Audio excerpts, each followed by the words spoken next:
கேதுவின் தோஷம் போகுதல் வேண்டின் அங்கு கற்பக தேவனின் இடத்தொடை மேலே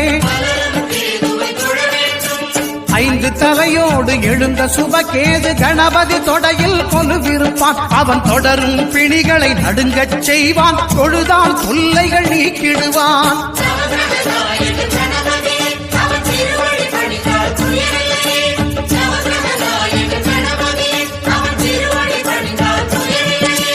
ஒன்பது கோளும் ஒன்றாய் காண அங்கு கற்பகம் என்னும் கடவுளின் மெய்யில்